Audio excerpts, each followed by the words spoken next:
I am calling you out, Paul Ryan and Kevin McCarthy. You both put party over country. Welcome to the Information War. Greetings, truth seekers. Today we dive into an interview with Paul Ryan, former Speaker of the House. In this discussion, Ryan calls Donald Trump an authoritarian narcissist and acknowledges that Liz Cheney and Adam Kinzinger paid the price for standing on principle. But here's the real question. Did Ryan and other Republican leaders know Trump was compromised from the start? The answer is yes, they knew, and they made a choice. Now, let's hear Paul Ryan in his own words. How will history regard people like Liz Cheney and Adam Kinzinger? Trump's not a conservative. He's an authoritarian narcissist. They basically called him out for that. All of his tendencies are, basically where narcissism takes him, which is whatever makes him popular or makes him feel good at any given moment. And he doesn't think in classical liberal conservative terms. He thinks in an authoritarian way. And he's been able to get a big chunk of the Republican base to follow him because he's the culture warrior. And so I think Adam and Liz stepped out of the flow and called it out and, paid for it with their careers. But I think, again, back to my earlier point, I don't think you can be really very good at these jobs unless you're willing to lose these jobs. And there has to be some line, some principle that is so important to you that you're just not going to cross, so that when you're brushing your teeth in the morning, you look at yourself in the mirror, you like what you see. I think Adam and Liz are brushing their teeth liking what they see. And I think there are a lot of people in Congress, good friends of mine, who would take the vote back if they could. I think there's a lot of people who already regret not getting him out of the way when they could have. So there it is. Paul Ryan speaks of principle, but where was this principle when it mattered most?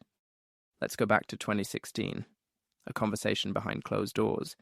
House Majority Leader Kevin McCarthy, the same man who later bowed to Trump's every whim, said, "There's two people I think Putin pays, Rohrabacher and Trump." And what did Paul Ryan do? He told everyone to keep quiet. He said, "No leaks. This is how we know we're a real family here." A family. That's what you called it, Paul. But now you don't have a family. The party has fractured beyond recognition. And soon you may not have a country. You had first-hand knowledge that Trump and others were compromised. You had a duty to this nation, a duty to expose the truth. And instead, you and McCarthy chose party over country. You let the rot spread. You enabled an information war that poisoned millions of minds. And now, the very democracy you once swore to uphold is unraveling. This isn't about politics anymore. This is about survival. If this country is to stand, the truth must come out. You and Kevin McCarthy must admit what you knew. If we were to indict every co-conspirator in this crisis, let's be clear. You were the first line of defense, and you failed. You can still do your duty to this nation. Disclose everything you knew. Speak the truth, not just in quiet interviews, but where it matters. Because this information war isn't over, and whether you like it or not, history will judge you. The question is, will you go down as a coward, or as someone who finally chose country over party? The truth is still your choice. Choose wisely. If this country is to stand, the truth must come out. You and Kevin McCarthy must admit what you knew.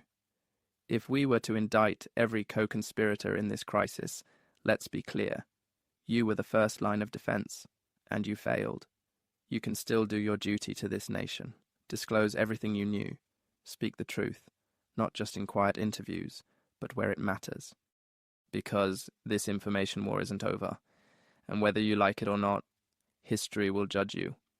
The question is, will you go down as a coward, or as someone who finally chose country over party?